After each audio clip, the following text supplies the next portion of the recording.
Hello বন্ধুরা, 12 মিশালি YouTube চ্যানেলে দেখছেন। দেখুন বন্ধুরা, আমি লাল শাক লাগিয়েছি। মটরশুঁটিগুলো উঠিয়ে এখানে হচ্ছে এই যে লাল শাক লাগিয়েছি। এর মধ্যে আবার টমেটো গাছও হয়েছে।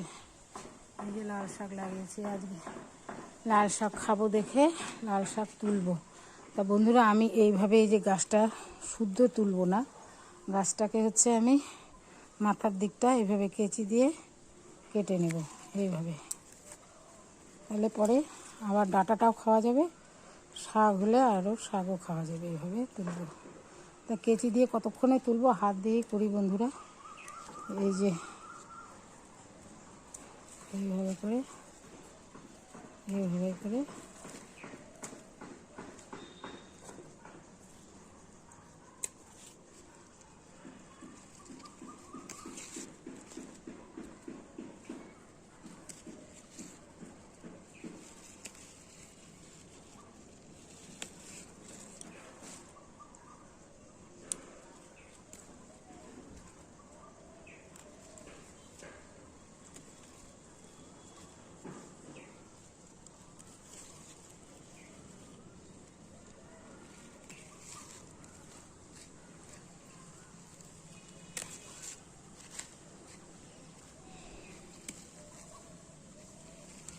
বাড়িতে এইভাবে তৈরি করে আপনারাও খাবেন জৈব পদ্ধতিতে। কোনো রাসায়নিক নাই। শাকে রাসায়নিক সার খেলে তো পেটে ব্যথা করবে।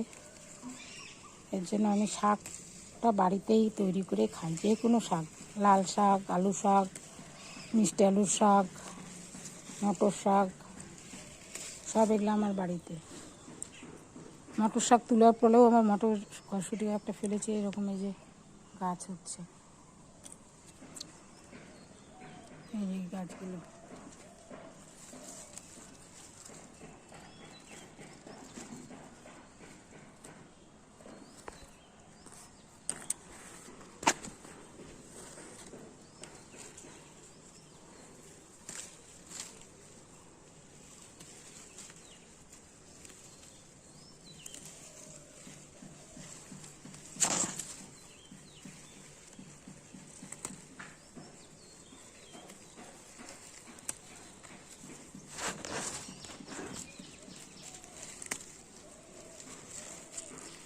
সার পাড়াতে টমেটো গাছগুলো দেখুন বন্ধুরা কি সুন্দর হয়েছে।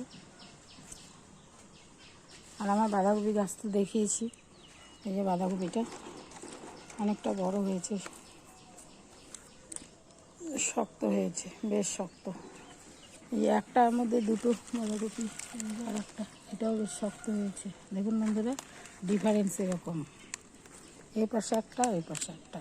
এই যে দেখাই, এই যে দেখুন, একটা বাঁধাকপি তো দেখেছেন। এইভাবে দুটো বাঁধাকপি যারা যারা দেখেছেন কমেন্ট করে জানাবেন। আমি তো প্রথম দেখছি।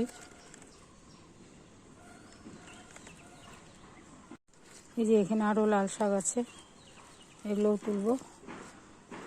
আর 2-3 জন মানুষের হয়ে যাবে, কারণ বেশি করলে থেকে যায়। শাক আর কে কত খায়।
দেখুন বন্ধুরা কতগুলো শাক হলো।